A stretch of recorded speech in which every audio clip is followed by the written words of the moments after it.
Good evening, everyone. Or good late afternoon, maybe. My name is Michelle Maldonado, and I am provost here at the University of Scranton. The Sandra H.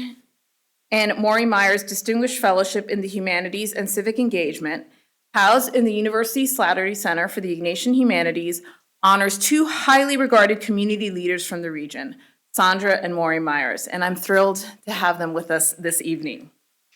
Through their generous support and tireless work, both have encouraged civic engagement and cultural excellence for the betterment of the university, the city of Scranton, and the country. The fellowship helps advance the university's efforts to bring renowned scholars, artists, and thinkers to Scranton to share their work and enrich cultural and civic activity at the university and in the city.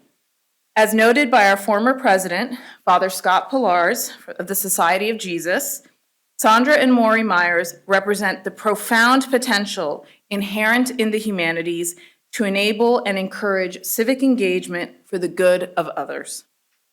Sandra Myers is a renowned national leader in the arts and humanities and is the former director of the Schemel Forum here at the university. Maury Myers is one of the most distinguished and respected members of the Pennsylvania State Bar. Both Sandra and Maury have served on the university's Board of Trustees. Our previous Myers Fellows, Dr. Roosevelt Montas, reminded us when he spoke here that a liberal education grounded in the humanities is a form of civic formation. He stated, "The possibility of democracy hinges on the success or failure of liberal education."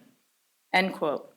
I cannot think of two other people that embody and promote that possibility more than Sandra and Maury. We are blessed to have them as part of our community and as part of our city. Through the fellowship, the university has hosted Wayne Winborn, Executive Director of the Institute of Jazz Studies at Rutgers University, Newark, Dr. Lonnie Bunch, Secretary of the Smithsonian Institution, Dr. Roosevelt Montas, Senior Lecturer in Columbia University's Center for American Studies and Director of its Freedom and Citizenship Program, and Dr. Elizabeth Hinton, Professor of History, African American Studies, and Law at Yale University. I would now like to invite Dr. Sarah Kenahan, Executive Director of the Slattery Center, to introduce this evening's speaker.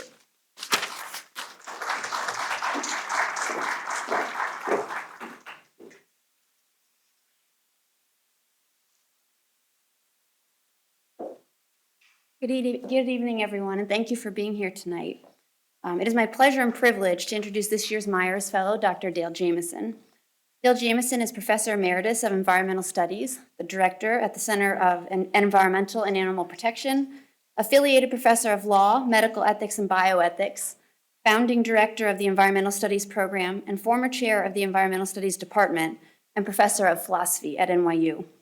His recent work concerns the complex relations between environmental and animal protection, especially in relation to food and conservation, with a special focus on China, the prospects for progressive consequentialism, and the nature and uses of love.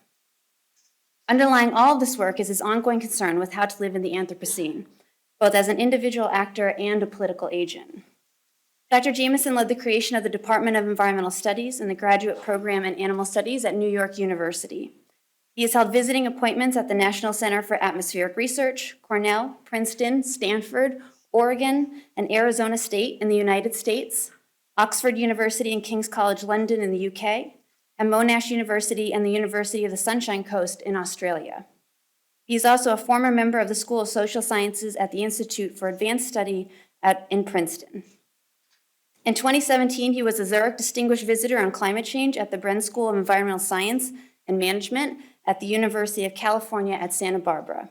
In 2016, he was awarded the Association of Environmental Studies and Sciences William R. Freudenberg Lifetime Achievement Award. Dr. Jamieson is the author of Reason in a Dark Time, Why the Struggle to Stop Climate Change Failed and What It Means for Our Future, Ethics in the Environment, an Introduction, and Morality's Progress, Essays on Humans, Other Animals, and the Rest of Nature. And most recently, Discerning Experts, the Practices of Scientific Assessment for Environmental Policy, co-authored with Michael Oppenheimer and Naomi Oreskes, and others.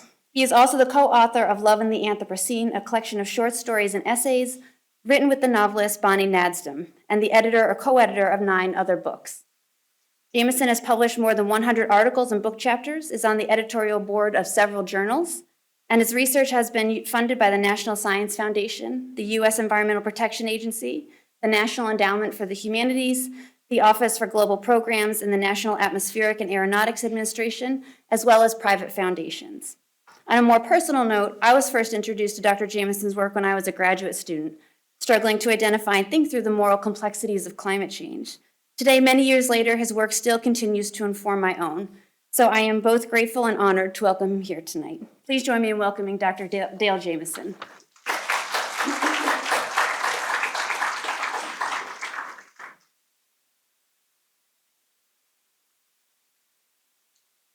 Well, thank you, Sarah, for that warm introduction. And it's an honor to be here, and it's an honor to be giving the Myers lecture.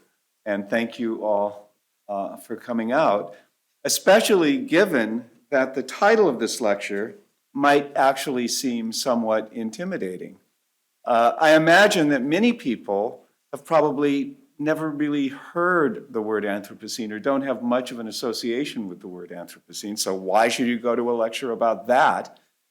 And those of you who do know that word or have some association with it might worry that the lecture will be a real bummer. And so why do you want to go to that? So thank you, you hardy and brave souls, for coming out tonight. So I want to begin by saying something about what this talk is about and what it's not about. So what it's really about is about change and how to live with change.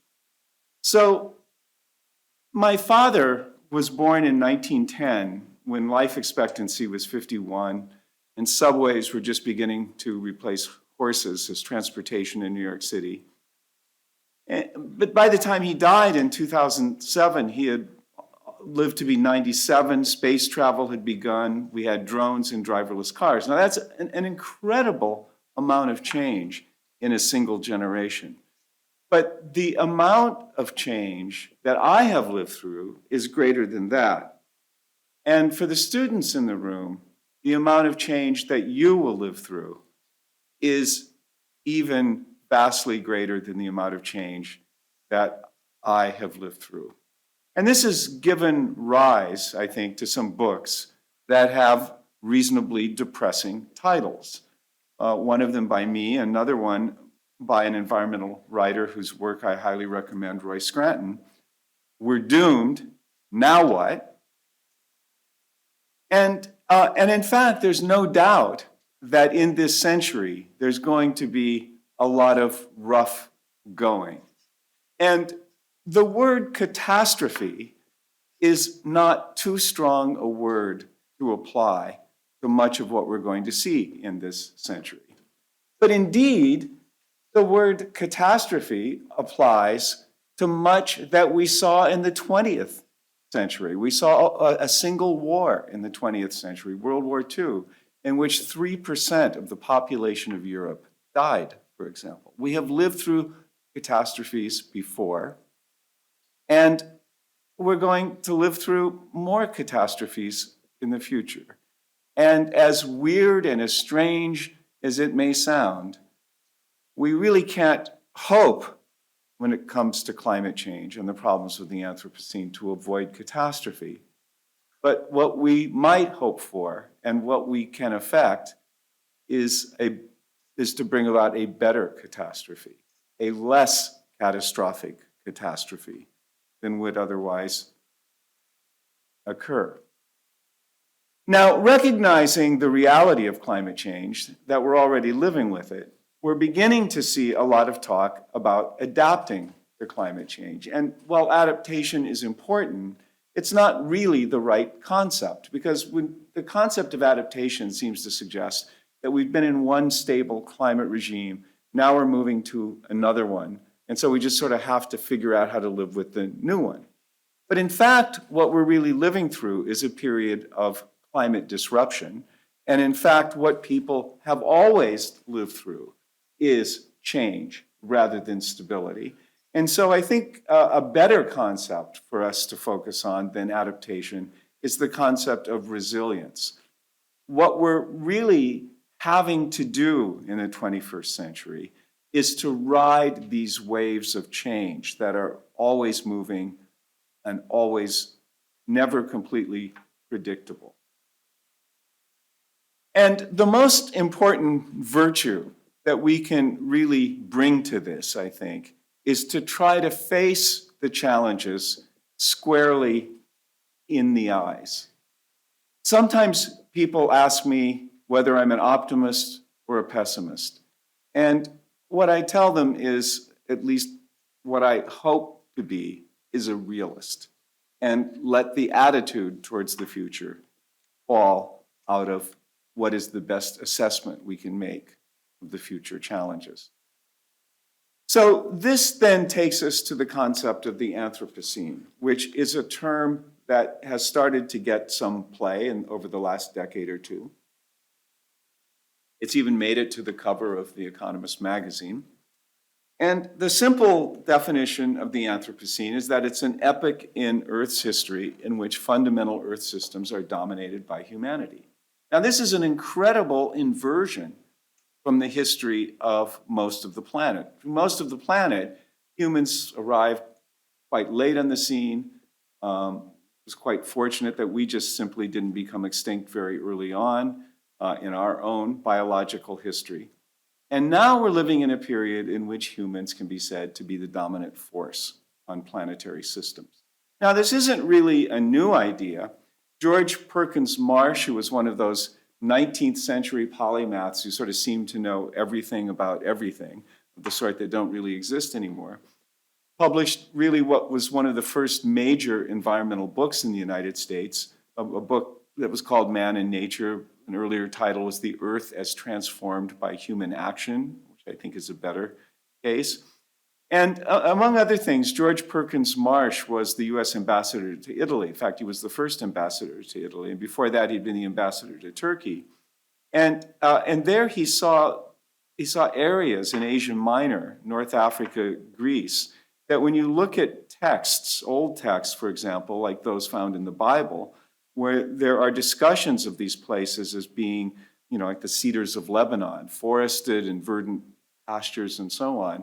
And at this point, writing in the 1860s, Marsh sees them as places that have become so destroyed and desolate, almost as complete as the moon, he says.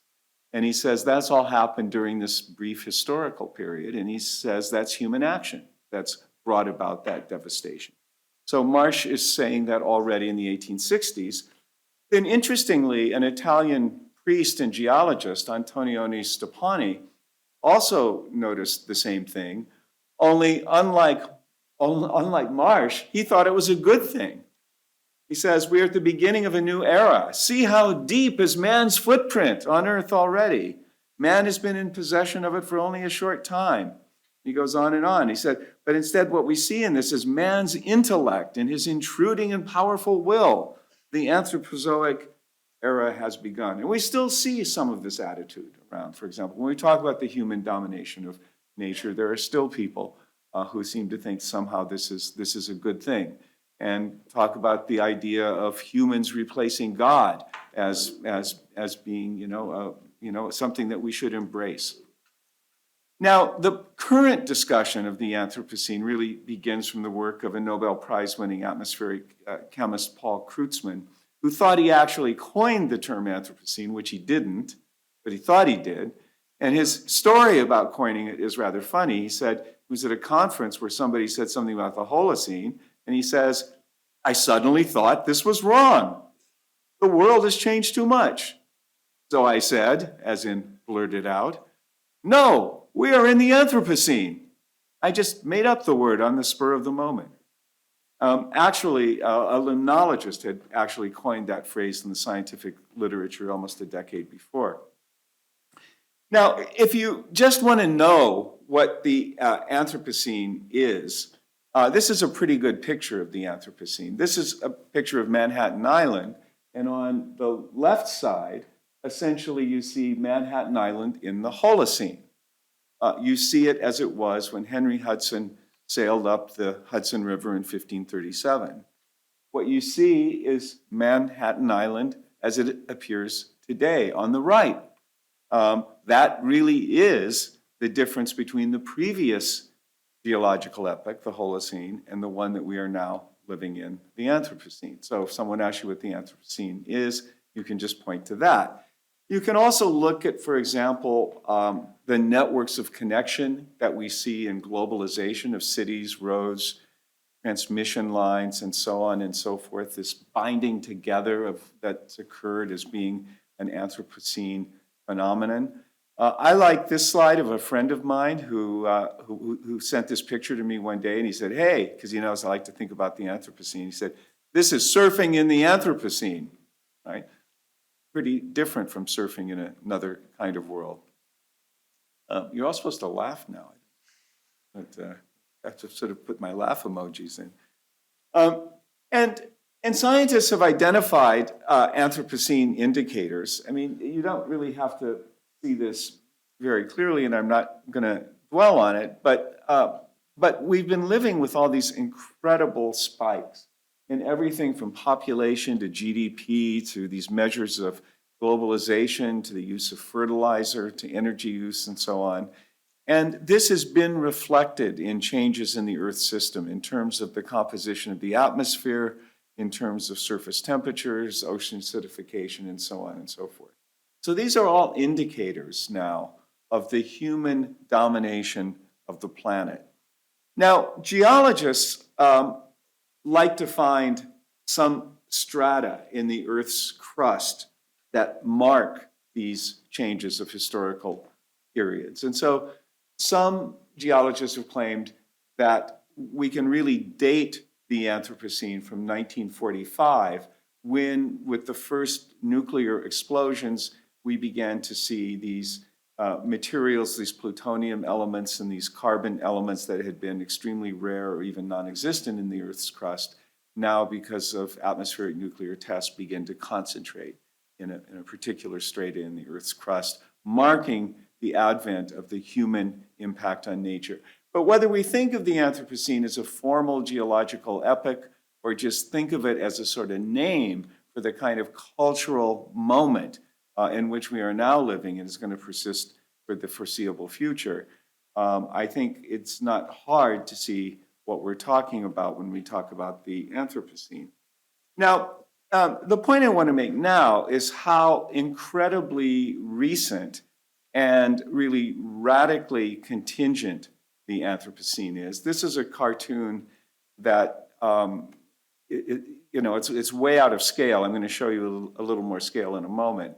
But just the sort of weirdness, if you think there we are with our pickup trucks and cars, sort of at the top of this whole geological record, which mostly does not see Homo sapiens existing at all. And if we look at this history, if the Earth is about 4.6 billion years old, the age of the mammals, the Cenozoic period, which replaced the age of the reptiles with the crustacean extinction, occurred only about 66 million years ago. So mammals have been around for an incredibly short period of time in the history of the planet. And if we look in that Cenozoic era, mammals arose about 65.5 million years ago. What we see is that we only got the transition from ape to hominid species a little over 5 million years ago. Hominids didn't even exist for most of the period of mammals. And while this slide would have to be redrawn given some recent and very exciting discoveries about human evolution, the kind of broad fact is that anatomically modern humans have only been around certainly for less than 200,000 years. So even among hominids, Homo sapiens in the modern sense has been around even for a tiny fraction of that period. And really, almost everything that we think of as being the result of human culture and human civilization has really occurred in about the last 12,000 years, more technically 11,600 years, in this age that's known as the Holocene. And what really characterizes the Holocene in terms of the history of Earth systems is that this has been a period in which the Earth's climate has been unusually stable, and the Earth's governing systems have been unusually stable during that period. And yet, really, almost everything that we love about human culture and creation has occurred in this infinitesimally small slice of the history of the planet. And within that historical period, we've had this these incredible changes in the way that we organize ourselves and the way that we construct societies, and so on. And I'll be saying a little more about human population growth in a moment. Okay, now when we think of the Anthropocene, when we think of the human domination of nature, when we think of the changes that humanity has brought to the planet, it's really climate change that is the tip of the spear. We can talk about biodiversity loss, we can talk about changes in the hydrological cycle, we can talk about all kinds of things. But it's really climate change that in many ways is the most systemic and is certainly increasingly the most obvious of these changes. So 16 of the 17 warmest years that are in the record have occurred since 2000. Now, despite the fact that we know that CO2 emissions and the emissions of other greenhouse gases are driving that warming, and despite the fact that every country in the world signed and ratified the Framework Convention on Climate Change in 1992, the fact is global emissions have continued to increase, not even stabilize, much less decrease. And the only moments at which this upward trend of emissions even moderates at all is when we have massive political upheavals, such as the dissolution of the Soviet Union, or we have economic crashes, or we have global pandemics. Carbon emissions per capita, that is how much carbon we each emit as individuals, has also continued to increase. Again, only stabilized or moderated by oil crises, the fall of the Soviet Union, or matters like this. Although we have projections from the UN, and people like to talk about the stabilization of global population sometime at the end of this century, the fact is population continues to increase, and whether it will stabilize at any point, really at this point, nobody can really say with any confidence. And if we take all those facts together with the fact that greenhouse gases like carbon dioxide hang around in the atmosphere for decades, and with some gases sometimes for centuries, what we have with these gases is a stock problem, not a flow problem. So a useful analogy here is that when we talk about reducing emissions, it's like talking about slowing down the tap into the bathtub. When you do that, the bathtub fills less slowly, but you still got all this water in the bathtub. And you only reduce the stock when water is draining from the bathtub faster than new water is entering from the faucet. Now, the bathtub, that is our atmosphere, only gets rid of carbon in about a century. So it's not enough really just to reduce emissions. We have to do something much more radical than that if we're going to change the current composition of the atmosphere. And as a result of just these drivers that I've been mentioning, what we've been seeing is the continuous increase of carbon dioxide in the atmosphere. We've seen the increase in global temperatures that essentially mirror that. And the irony of this, of course, is that we knew this was coming. In the 1980s, I had an appointment at a research center called the National Center for Atmospheric Research, where much of the early climate change research was being done. And there are lots of smart people at this place who are doing this work going back really to the late 1960s and through the 1970s. And by 1988, global warming had hit the front page of the New York Times. 1988, global warming has begun, expert tells Senate. Sharp cut in burning of fossil fuels is urged to battle shift in climate. So this hasn't been a state secret, hasn't been classified information, hasn't been something that sort of nobody knew. It's been something that has really been out there in the public domain. In fact, Senator Tim Wirth of Colorado in 1992 introduced a bill, something called the bipartisan bill. That, I don't know if anyone really has ever heard that word, but this is a concept that used to exist, back in, I don't know, the Jurassic Park age or something. But Wirth introduced a bipartisan bill with 15 co-sponsors calling for a 20% reduction in greenhouse gas emission levels by 2000 from 1990 levels. We literally would be living in a radically different world if that bill would have passed. But immediately, corporate interests that had an interest in business as usual began the campaign of scientific denialism, which continues to this day. And famously, George Herbert Walker Bush went to the Rio Earth Summit, and before arriving in Rio to negotiate the climate treaty, he stated, the American way of life is not negotiable. That put a pretty serious limit on what could possibly be accomplished. Now, I put this up not to particularly cast aspersions on the first President Bush.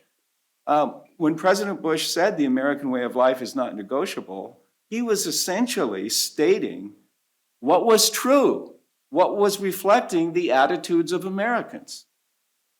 We did not want to negotiate or change our way of life in 1992. And to a great extent, we still don't want to do that today. And in that sense, to some extent, the political leadership simply reflects the underlying values and behavior of the people. And so even with the flood waters rising, we continue to shop. And this thing that used to be called the American way of life has really been exported globally. And it's really now the way of life of essentially what we could call the global middle class. So there is kind of, at the core here, this kind of very strange paradox around the Anthropocene. The Anthropocene is, on the one hand, the sign of human power. We dominate nature in a way that no species ever has before. But yet it's also a sign of our impotence because we don't know how to get out of it. We don't know how to change. We don't know how to reverse these trends. So what now? So the first thing is the recovery of agency. There is this widespread sense of powerlessness about so many things, but perhaps especially around climate change and around the human remaking of the planet. So we need to recover some sense of agency in our everyday lives, but and also in our public action. And also recognize the inseparability of these. Sometimes people get into these conflicts about how do you change the world? Do you do it by changing your own behavior or you do it through political change? But in fact, your own individual behavior is related to political change. Political leaders basically do what has been made safe for them to do by the willingness of individuals to already accept the changes and to signal their willingness to accept changes. Now, we have some real leaders. I'm at a Jesuit university, so I'm going to call out Pope Francis, who's been kind of an incredible leader and inspirational figure on this issue for Catholics, but also for non-Catholics as well. But we still have to respond. And so what is it that we have to do? Well, I think the first thing we have to do, as counterintuitive as this may sound, is to accept that the world has changed. You know, anybody who's the member of an environmental group or is on any of these mailing lists is constantly getting these messages that this is the last chance to save the world. The window is slowly closing. Well, I'm sorry, lots of windows have closed. The earth has already been remade and will be remade in the future. Now, that doesn't mean there's nothing we can do. There are better and worse catastrophes, as I said at the beginning. But we need to accept the reality that our inaction in the past has already committed us to centuries of environmental change. Today, for example, less than 4% of the biomass of terrestrial animals is now composed of free-ranging, non-human mammals. Now, I can present this information to you in three different ways. I can utter the sentence I've just uttered, which you can kind of process and think about. I can show you this kind of horrific picture of arboreal animals, orangutans, you know, living in the remnants of a forest that's just been destroyed. Or I can show you this, this graphic. The legend on this slide isn't quite, the title isn't quite right. It's not of all the mammals on Earth in terms of numbers. It's of all the mammals on Earth in terms of weight, in terms of biomass. 96% are humans and their livestock. Only 4% are wild. Another picture of the Anthropocene. And so these images of, in this case, the Australian bushfires, not going to change, business as usual.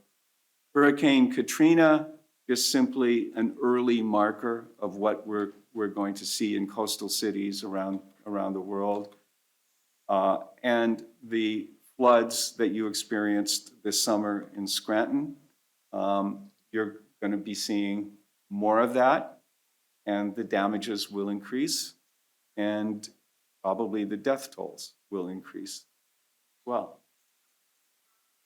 And even if we take our foot off the accelerator, it's going to take a long time for natural systems to heal. Some will heal much more quickly than others, but for other pollutants, it's going to take centuries or even millennia for them to go away. There's a wonderful book on this topic, which does a kind of thought experiment. It's called A World Without Us, and it does a thought experiment of what would happen if humanity, you know, disappeared immediately, and kind of tells the story of the Earth regenerating in the absence of humanity. It's a very interesting story. As I say, some things come back very quickly, others take a very long time. Now, the second thing we need to do is to understand the drivers of this change. If we're going to try to recover some agency and get our hands on the steering wheel in some way, we got to try to understand what's really driving the bus here. And this is an old model from the early 1970s, but it's pretty serviceable. It's called the IPAT model. And it thinks of environmental impact as being a function of the number of people, each individual's affluence, and the environmental effect of technologies. So just take population, for example. When I was born, I came into a world of 2.4 billion people. You might even get lonely in a world like that. When I was the age of most of the students in this room, the world had 3.5 billion people. When the students in this room were born, there were 6.4 billion people. And now there's more than 8 billion people, more than 3 times as many as when I was born. And for students in this room, if you have children, when your children are your age, the world global population will be approaching 10 billion. Now, we want everybody to live decent lives. Living decent lives requires energy, it requires materials, it requires transforming the environment in various ways. The more people they are, the more energy, the more materials, and the more environmental transformation has got to happen. So this is essentially a graph that maps global GDP, wealth, affluence, against material throughput, which is the second line, and against then global CO2 consumption. And so what we see, unsurprisingly, is at least to date, affluence, simply greater the affluence, the more greenhouse gas emissions and the more materials that we use. Now, some people put a lot of faith in technology to solve these problems. This might be the most extreme expression of faith in technology that you could actually hope for. We'll just make a digital Earth and to solve these problems. But technology is really a double-edged sword. Sometimes technology can have positive effects in terms of reducing our footprint, sometimes negative effects. I think it's a useful thing to think that when we use electronic devices, that behind that electronic device is essentially some plant that's generating electricity. And that's still in the United States quite likely to be coal. And a philosopher, Henri Bergson, again, in 1907, basically already wrote that in thousands of years when people have forgotten about wars and revolutions, when they really want to find the motor of change, they're going to find it in technology, the steam engine, and these kinds of inventions that we can really trace the history of the world in terms of this technological change. So the third thing then is that we need to do what we can to mitigate and address these issues. And so one thing has to do with demonstrations. Young people these days have been particularly active in the climate justice movement. There are some cases working through the courts that have been brought by young people that have been getting much more sympathetic reading than we could have imagined. But I want to emphasize something very simple. Voting. We still have extremely low voter turnout in the United States. And so when we have such stark differences in our political parties between their attitudes to climate change, there were no other issue that you cared about, that would provide some motivation for voting. But another thing we do is we eat it would be more than 1,000 meals per year, 3 times a day, 365, I guess that's 10,000 meals a day. Just each one that is a vegan or non-meat option is going to already reduce your footprint. So not a matter of becoming vegetarian, not a matter of becoming vegan, just eating lower on the food chain is going to make a big difference, however often you do it. And how we get around matters. And there's a lot of different ways of getting around. And of course, walking is the best in terms of reducing footprint. So there's all those kind of things we can do. There are also older ways of staying warm and cool that we had until the god of the air conditioner was invented. And air conditioners are really one of the most paradoxical responses to heat that you can imagine, because they take vast amounts of energy, produce vast amounts of heat, which they then essentially shove off to your neighbors so that you can actually have a cool space inside in which to contemplate how terrible the world is and how much climate change is occurring. So we really do need to rethink all the ways that we heat and cool, even as individuals. But a fourth thing we need to do is to learn from nature. And there's nature all around us, even the despised dandelion, which we have dubbed a weed for reasons that are interesting to think about, kind of shows a kind of resilience of its own. And I think this is kind of a wonderful quotation from the poet Gary Snyder. I'm going to read it out because I think it is wonderful, from a book of his called Practice of the Wild. And he says, "The lessons we learn from the wild become the etiquette of freedom. We can enjoy our humanity with its flashy brains and sexual buzz, its social cravings and stubborn tantrums, and take ourselves as no more and no less than another being in the big watershed. We can accept each other all as barefoot equals, sleeping on the same ground. We can give up hoping to be eternal and quit fighting dirt. We can chase off mosquitoes and fence our varmints without hating them. No expectations, alert and sufficient, grateful and careful, generous and direct." And those are the kind of lessons that are very hard to learn when you're looking at nature in a screen, as opposed to being in nature and being in wildness. And finally, through all of this, we need to live with dignity, grace, and love.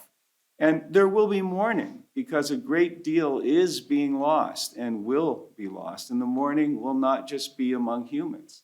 It will be among the other animals with whom we share the earth. This is a picture of a tree called the Torrey pine. I grew up near this place, which is just north of San Diego, California. Those beaches down there is where I started surfing as a kid. The Torrey pine is a particular species of pine tree that exists only in about a 25 square mile area and is quite likely to fairly soon become extinct because of climate change. And there's a lot of people who would say, who cares? There are many, many, many pine trees, and you can't tell one from another. But if you've lived with this tree, and people will often have their own local equivalent of that, it is a matter of mourning to think of a world in which that tree observed you and you observed it as you grew and you developed and you lived a life, and it will no longer exist for those that come after.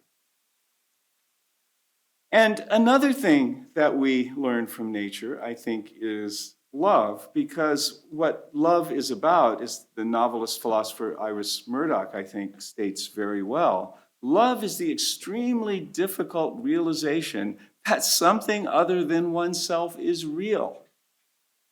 It gets us out of our narcissism. Love is the opposite of narcissism. And there is nothing to get us out of ourselves and to get us to recognize that something else besides us is real, more than nature developing, growing according to its own laws, independent of human domination. So there will, even through this period that we're living in, be love. And as has been mentioned, I wrote a collection of short stories and essays with the novelist Bonnie Nadzim that talks about the form that love may take in a world that is increasingly dominated by humanity. And then finally, I think what we need to recognize to live in the Anthropocene is that we're all in this together. All people are in this together. This is not an issue where we can live better and well in this period by just identifying the bad guys, because we all contribute to these drivers that are changing the world. It's also a world in which we need to recognize that we're in it with other forms of life as well. So it's the guy on the desert island essentially was the guy who was doing all the greenhouse gas emissions that put the polar bear on the ice floe, so that the polar bear can no longer hunt, no longer has a livelihood, no longer has a way of finding subsistence. But the man who emitted all those greenhouse gases now finds himself on an island because of sea level rise. And that's the kind of world that we will make if we do not learn how to live well in the Anthropocene. So thank you very much for your attention.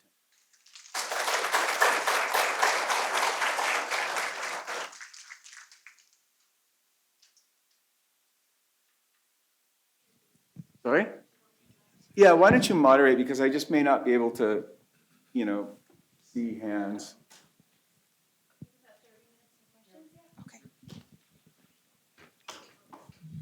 When I was in college, way back in the late 60s and 70s, a book came out called Future Shock, Alvin Toppler.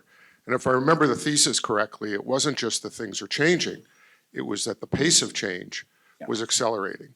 And since then, I don't think there's any argument that the pace of change is even greater and accelerating.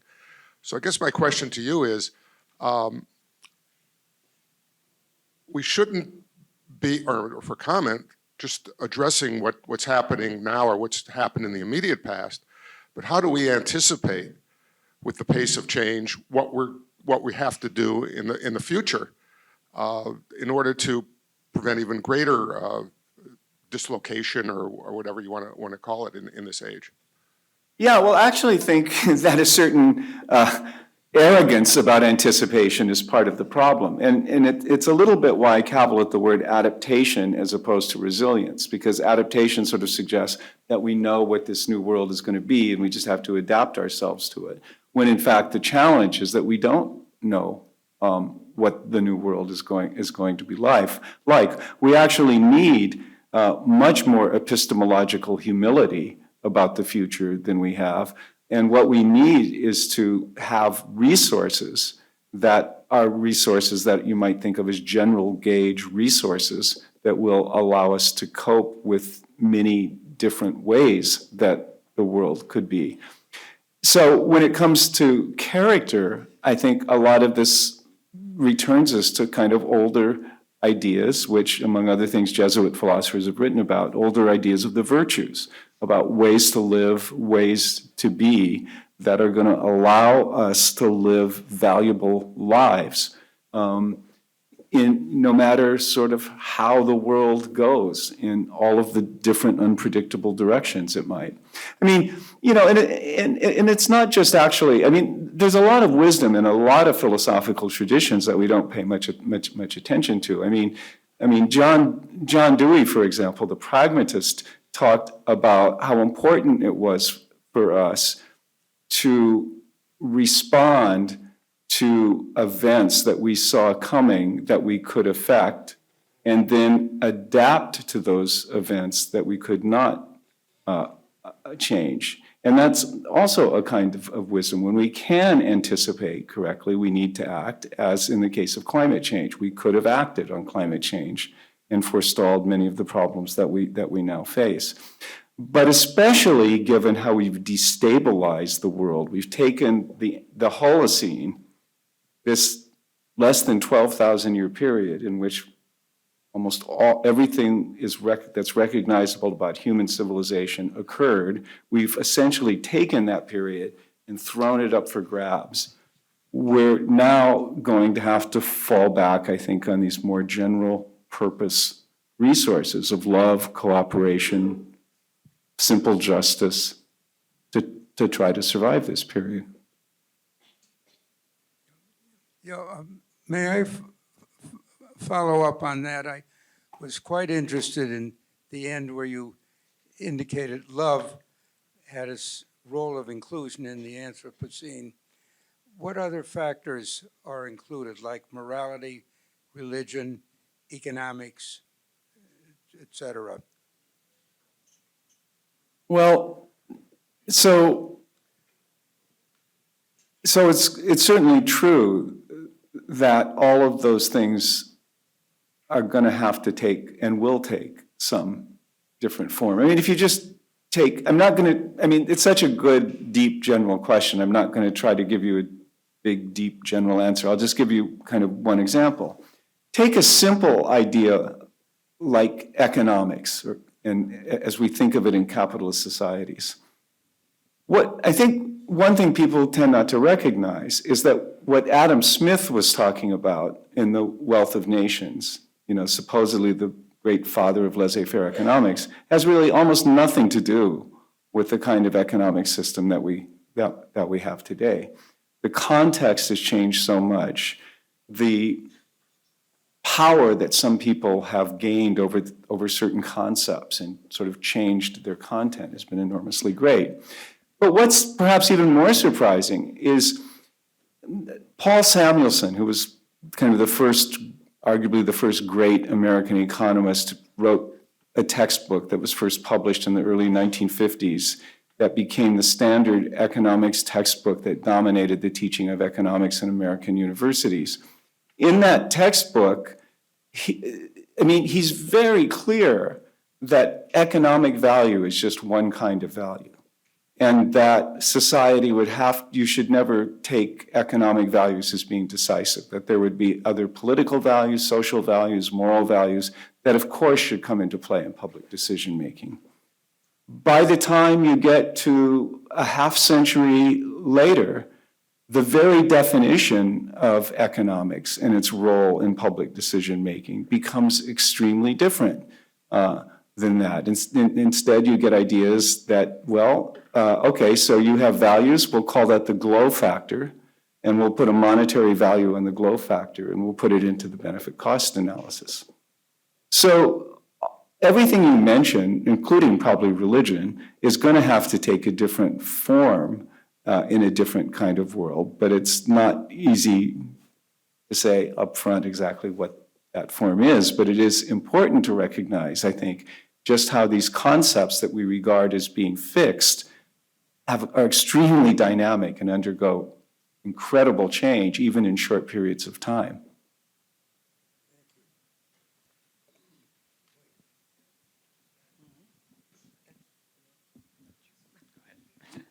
Is there any idea of starting children in schools learning these things that become then part of their lives? Well, I think the answer is yes. There's certainly a lot of environmental education that goes on, and I'm not in any, I know, this is an area I know very little about. The last time I visited a fourth grade classroom was when I was in the fifth grade, I think. So, but I do worry that, and in some ways, I think this is kind of almost a distinctively American thing, It's just if you look at movies, American movies have to have happy endings. European movies often just stop in the muck of life, We don't like that. We won't go to movies that just stop in the muck of life, the Lone Ranger has to come over the hill and kind of save us all, or the couple has to live happily ever after. And I think that becomes a huge influence, I think in our political discourse too, but certainly in our discourse about the environment. Everything has to be about hope. It has to be about last chance to save the world. It's not too late. And it makes it difficult for us to really understand the harder truth, which is what we do makes a difference, all right, no doubt. And there's certain things we have a moral imperative to do, but that doesn't mean we can just today have the world we want. There is also tragedy. There is also loss. And that has to be accepted alongside the imperative now to act. And so I worry with a lot of the rhetoric generally in the environmental movement, and I suspect you'd find it in a lot of environmental education too, that it kind of paints the story, that a sort of utopia is just out of reach, that we can kind of reverse everything we've done in some magical way. Just like, the first thing that happens when you get $1 billion is somehow you think that Aristotle's old syllogism about all men are mortal can be reversed with enough money.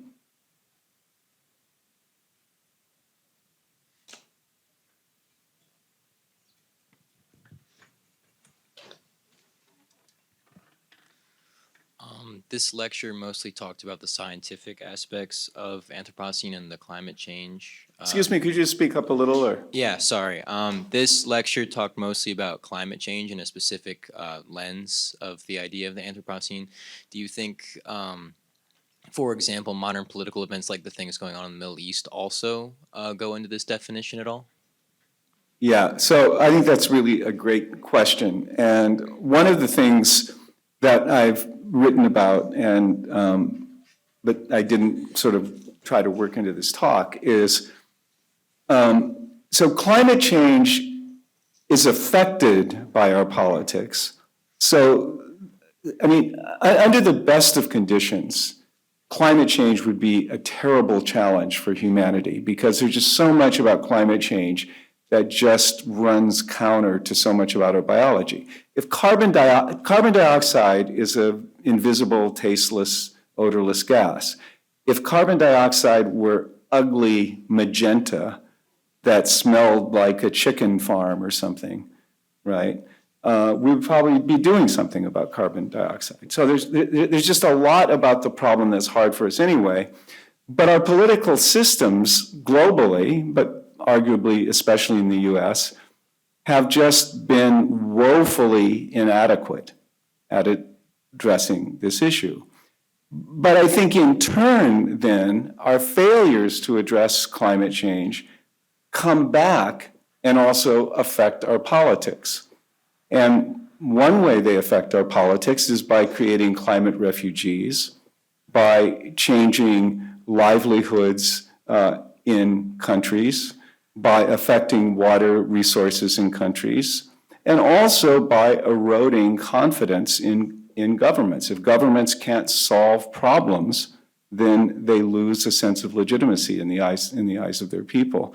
So I think we're entering a world in which, so one thing that kind of follows from the Anthropocene being this period in which humans dominate nature is that nothing anymore is completely natural and nothing anymore is completely human, that everything we experience is some complex mixture of human action and natural occurrence in ways that are difficult to pull apart. So climate change will be affecting conflict, war, politics for the foreseeable future, and all of those things will also affect our ability to respond to climate.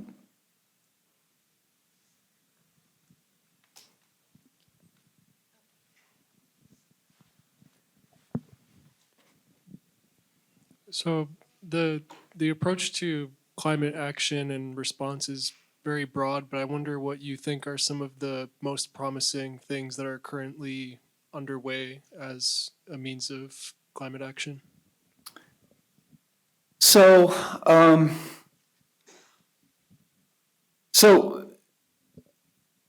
we can divide.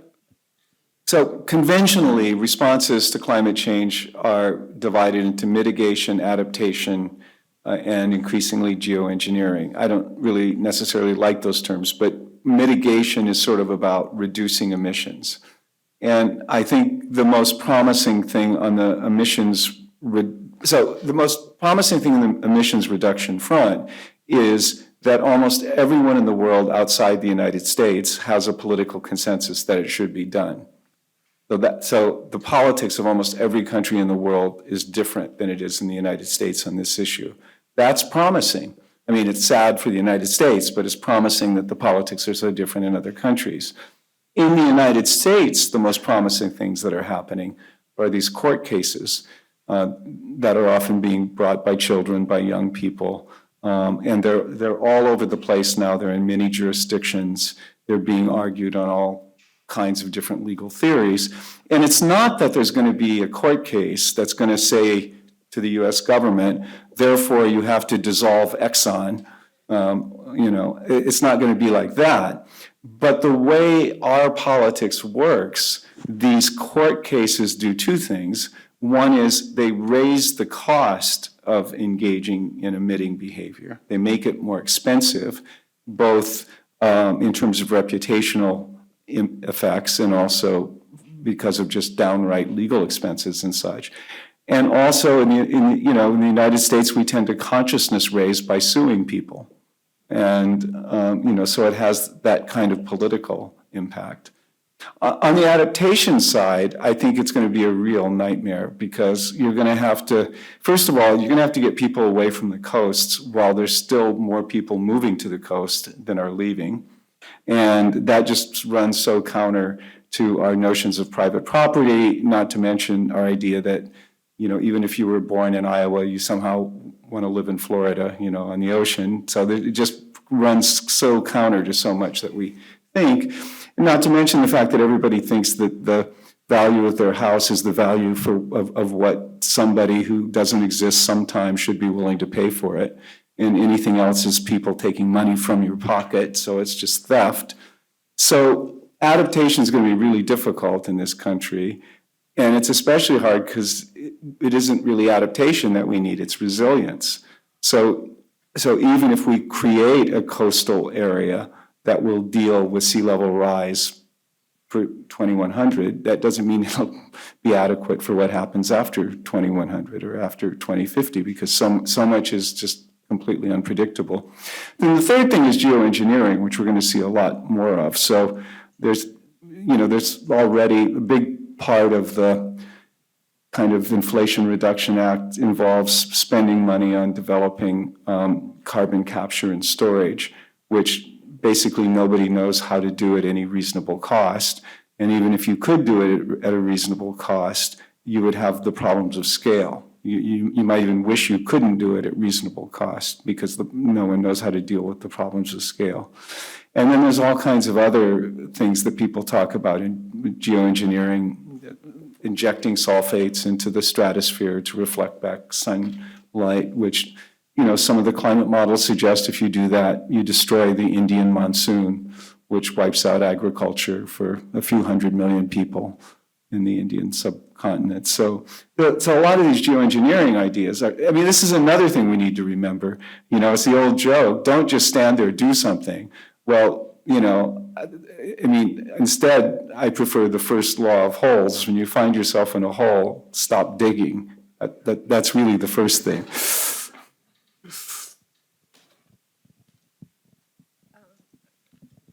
Just a thought.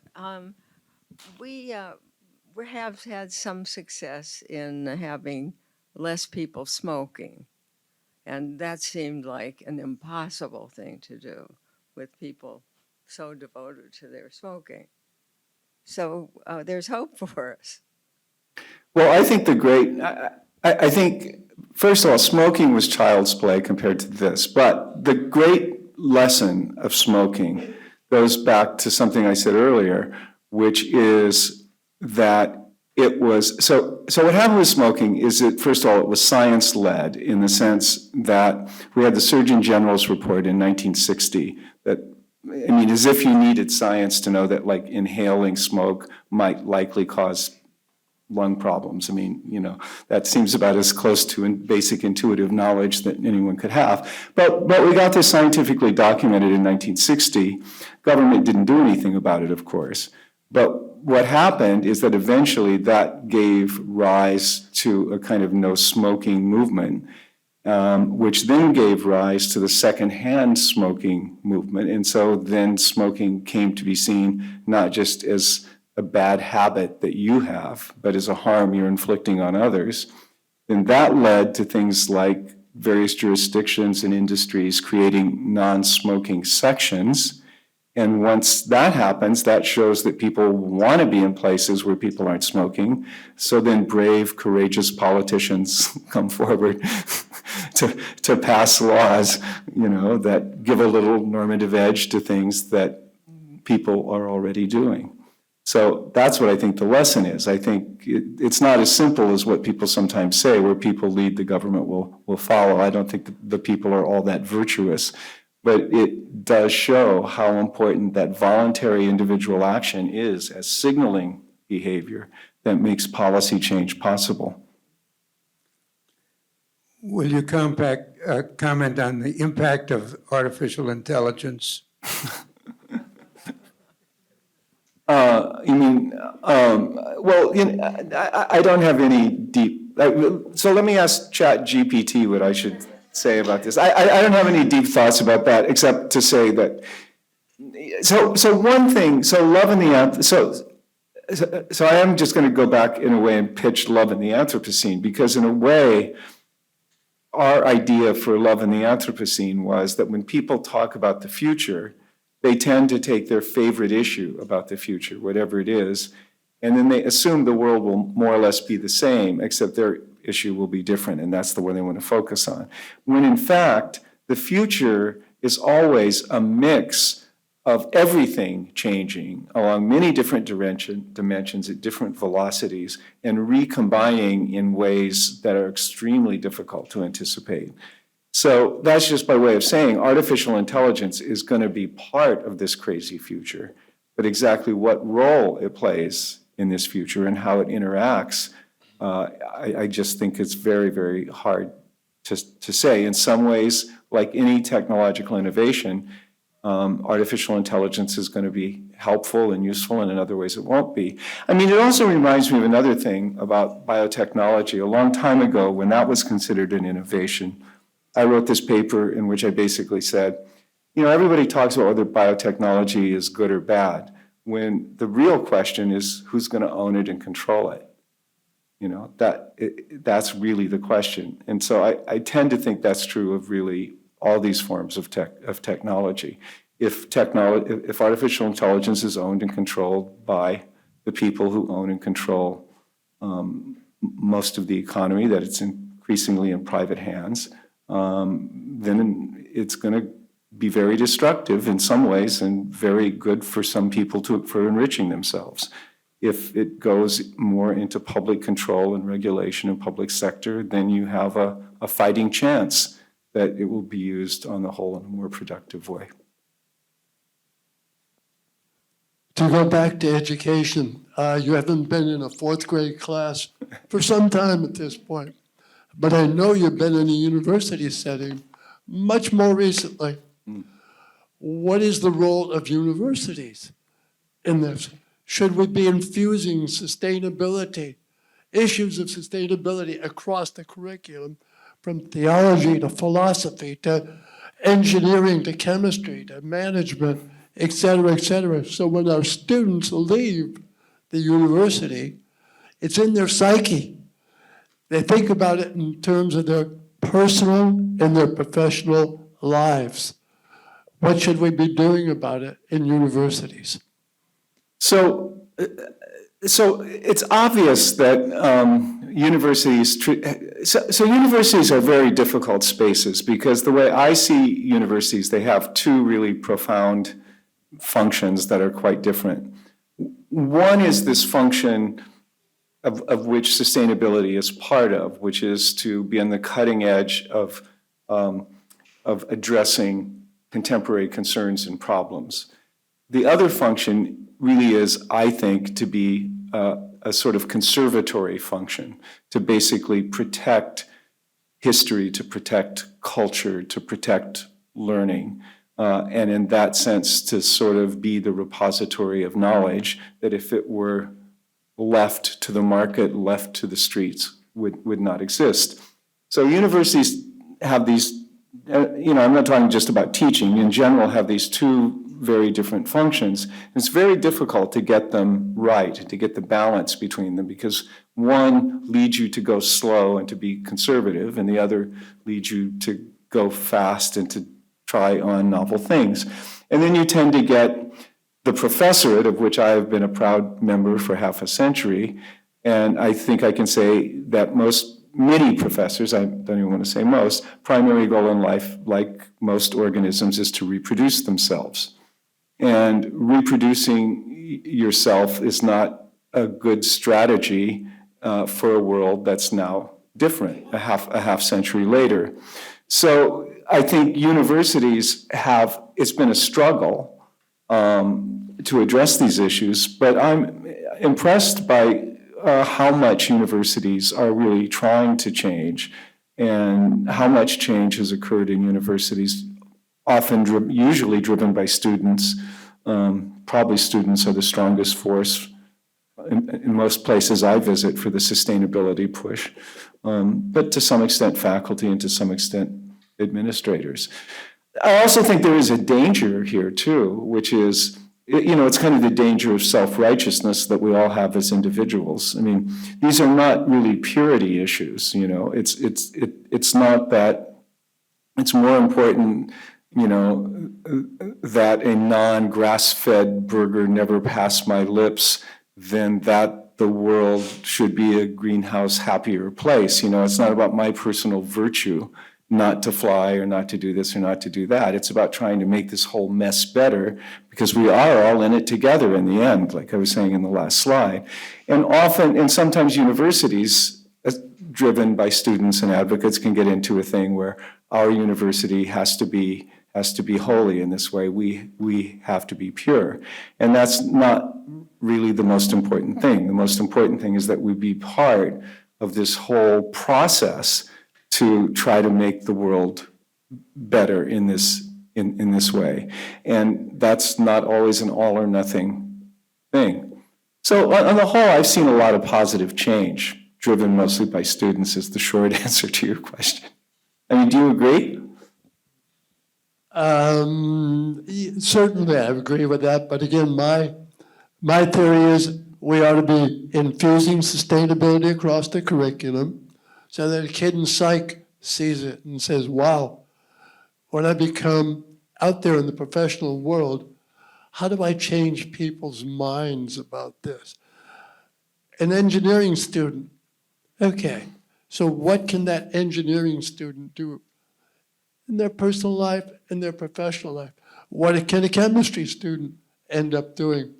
Green chemistry in their professional lives, right? And think about, in their personal lives, their children and that. What can they be doing to educate their children and the people around them and lowering their ecological footprint?